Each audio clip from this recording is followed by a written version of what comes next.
What's going on, everyone? Today we're getting a little wacky up in this kitchen, a little funky, a little weird. We're making what I like to call spinach dip pasta. I know, sounds weird, sounds different in the best way I can put it, but it is so good. It is inspired by one of my favorite dips, which is spinach and artichoke dip. Spinach and artichoke dip is so good, and no matter what I dip in it, bread, chips, vegetables, it's the dip that shines. And the reason for that is because last week I made a healthy spinach and artichoke dip, and this is what I used to dip it in.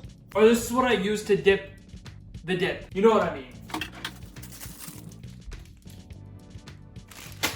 Celery sticks. So I never use celery. I never buy it, I never eat it. It's celery. There's not that much exciting about it, but I got that because it's so low calorie and I wanted something really low calorie to dip. And as I was eating that, I realized I'm literally dipping crunchy water in this dip, and it's the dip that tastes so good, not what I'm dipping it in. It doesn't matter if it's a tortilla chip or if it's a crunchy water stick.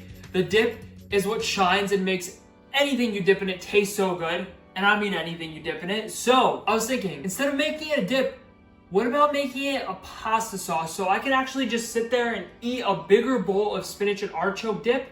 And so I did a little experimenting, did a little tweaking, took out the artichokes, kept the spinach, kept all the creaminess, added pasta, and oh my god, it is so delicious. So today we're making spinach dip pasta, and of course it's gonna be low calorie. Of course it's gonna have a lot of protein in it. You guys know this channel. We're gonna keep it healthy. We're gonna keep it voluminous. Let's get right into the recipe. What you're gonna need is a big bowl to mix it in everything. And we're gonna need two creamy things. Just two creamy things for this recipe. One is gonna be Greek yogurt and the other is gonna be fat-free cream cheese. And the reason this is in the fridge, even though it shouldn't be, it should be at room temperature, is that I purposely kept it in the fridge, even though I knew I was filming this video, because I don't want you guys to be forced to remember to keep this out, let it thaw at room temperature so it gets nice and melty and nice and room temperature-fied. All you have to do is microwave it for a few seconds and it is gonna get right to room temperature and be easy to mix. We're gonna need an ounce of this, 28 grams. Why do I even measure things out anymore? I nailed that, 28 perfectly on the dot. I'm gonna get rid of my food scale, guys. Just kidding, I'm not gonna. I'm 21 and I have kids. My first and only child is the food scale. So what you're gonna do is take this and put it in the microwave for 10 seconds. Do not nuke it for a minute, 10 seconds. Done. And we're good, so get your big bowl and mix this in. Plop that in. So next thing is 125 grams of non-fat Greek yogurt. Someone made my cheesecake and commented saying it came out to more calories. And the reason for that is because they weren't using non-fat Greek yogurt. So yeah, non-fat is gonna be less calories than full-fat Greek yogurt. Pro tip. And now we're gonna want to spice this up so it tastes better and it doesn't taste like cream cheese and Greek yogurt mixed together. So if you have fresh garlic and you're okay with getting garlic fingers when you chop up fresh garlic, use fresh garlic. It will just be better, but I'm a little lazy and this is convenient. So we're gonna use garlic in a bottle. That is about 2 teaspoons. These are all the seasonings I use. I'll break them down one by one, but you need salt, pepper, Italian seasonings, and a ton of garlic. So I'm gonna use onion salt and onion powder and oregano and some chopped garlic because I really like garlic, and a whole lot of garlic powder. And a good amount of salt because this is bland, and the pasta we're gonna use, which wait for that, it's gonna be a little special, is bland. So a lot of salt.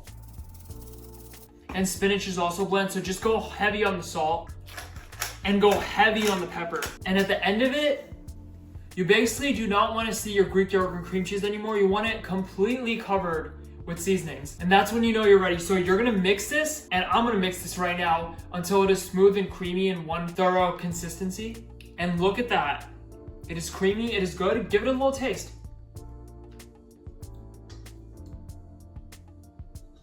Oh yeah, oh yeah. If it doesn't taste garlicky enough, add more garlic. If it doesn't taste peppery enough, add more pepper. Salty enough, add more salt, you know the deal. But that tastes pretty freaking good to me, so I'm gonna leave it just like that. I'm just gonna add a tiny splash of almond milk just to thin it out a little bit.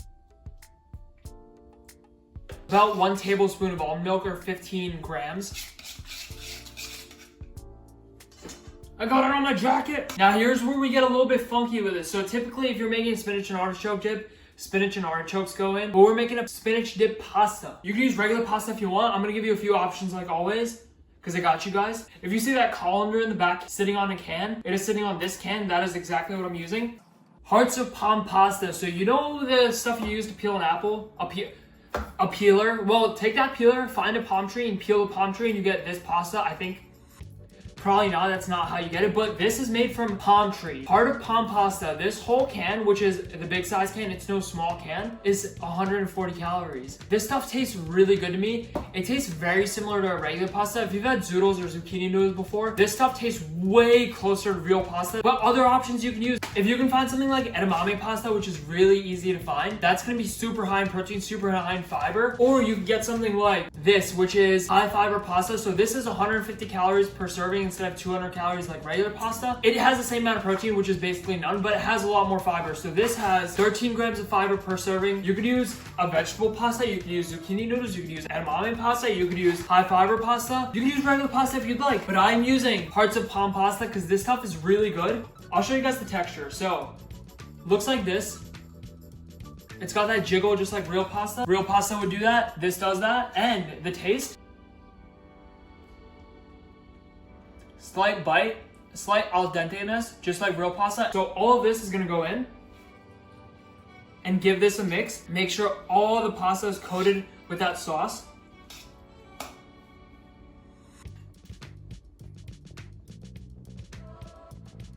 Very good. And look at that.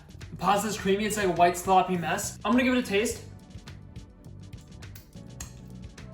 Yum. That's good. Yes, you can use frozen spinach. Yes, you can saute this down, drain it, and use that spinach, but I've tried it both ways. The reason you don't use fresh spinach and artichoke dip is because it gets watery and it waters down everything. But in my opinion, when you bake spinach, it doesn't get that watery. I guess if you bake it for like 2 hours, but we're baking it for 15 minutes, it doesn't just turn into mush and melt down and turn into nothing and just a bunch of watery mess. It stays pretty firm, it stays pretty solid. Yes, there's gonna be a little bit of water, but it's like no big deal. The time, the effort it takes to actually saute this, drain it, pat it dry with a paper towel, turn it into absolutely nothingness, and then mix it in is not worth it. Trust me, just do what I do, which is first, wash your hands so they're clean.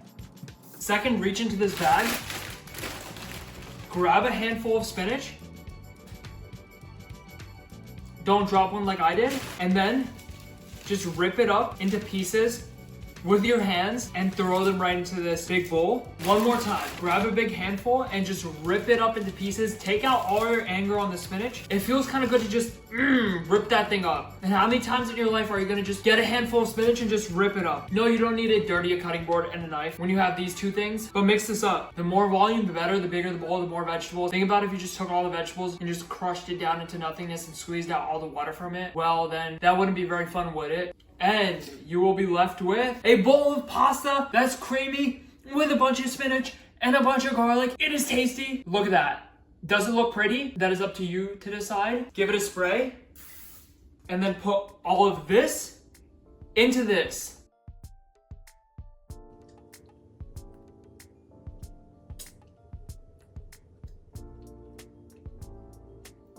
Oh yeah. Oh yeah. So cheese makes everything better, right? We can all agree to that. But the problem with cheese is it is calorie dense. So you have two options. Cheese comes in a plastic bag. You go with fat-free plastic in a plastic bag, but that doesn't taste very good and doesn't melt very good either. So I like to go with the real deal and just use half as much. So instead of a full serving, I'm gonna use half serving. And trust me, I'm the last person who likes to get less volume. Like portion control and me do not know each other. I like to eat as much as I can always, but the thing is, this actually melts and doesn't just harden like plastic when you put it in the oven. Another tip, when you mix in the cheese throughout the whole thing, it just gets lost.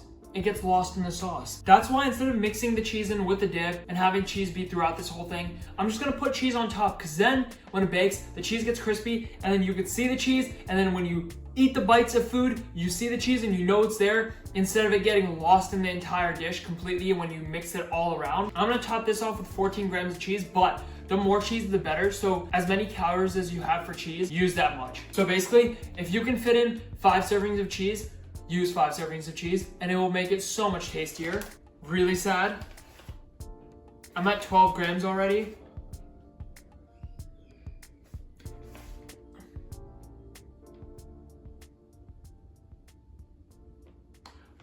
I was at 12 grams and it just jumped to 14. Where did 13 go? I was literally drizzling on the cheese, a strand at a time. Frustrated, mad, but it's okay. That's enough cheese for me. Well, not really. I could use 100 times as much, but that's enough cheese as 14 grams will be. We got your spinach dip pasta right here. Heavy? Yes. A lot of food? Yes. Bake in the oven, 350 degrees for 15 minutes. Let's do it. And another tip, if your oven has a convection bake setting, which convection bake is when there's like a fan in your oven that just spins the air all around, use that setting because it makes it a little bit better, a little bit crispier. Basically, an air fryer is a convection bake oven, so an air fryer has air that goes all around your food. And if you put your oven on convection bake, then it's gonna do the exact same thing. So it's kind of like putting it in an air fryer. So I guess you could also put it in an air fryer, but I'm gonna put it in my oven on convection bake. If you don't have that, just bake it on bake. Look at that. I had it on broil for the last 2 minutes. Thumbnail. Whoa! Let's see. Do you see this? A pie-sized pasta bake. And remember what I was saying about the spinach? Like, it won't get wilted down into nothingness. Like, you could actually see spinach. It got a little bit crispy, got a little bit toasted, but it did not dissolve and disintegrate into nothing.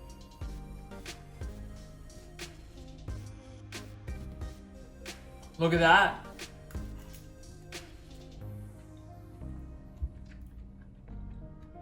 That was good. Spinach and artichoke dip turned into a ginormous pasta bake.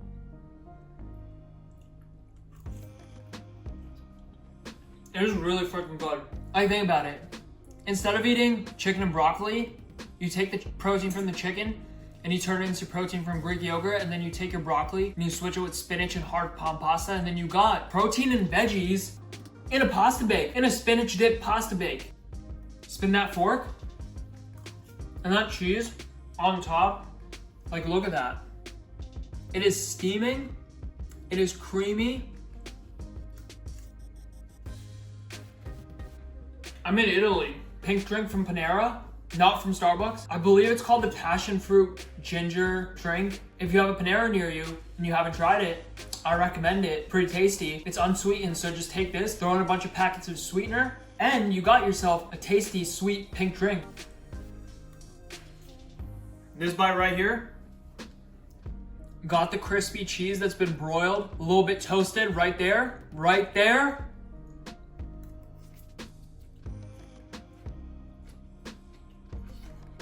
I hope you guys click on this video. Like, you guys seem to like my sweet food recipe videos and dessert recipe videos a lot more than the savory real meal ones. Just look at the views on my ramen video compared to the cheesecake, the marshmallows, the brownie. Guys, I am always spicing things up for you. It's not gonna be just a regular pasta bake. Like, no, we're gonna use some vegetable pasta. We're gonna make a healthier dip. It's gonna be low calorie. It's gonna be high protein. No matter what video you click on, it is gonna be something different from the usual, because we like to get funky up in this kitchen. I love to experiment. I love to find new ways to do things. And when I find things that I like to share them with you guys. Right there, I'm telling you, hard palm pasta is good. I recommend it. If you haven't tried it, try it for sure. It is delicious. Thank you so much for watching this video. Comment down below your favorite pasta shape, because I am very, very curious. That is a controversial topic that I want to know what your favorite pasta shape is, and I will see you all in the next video.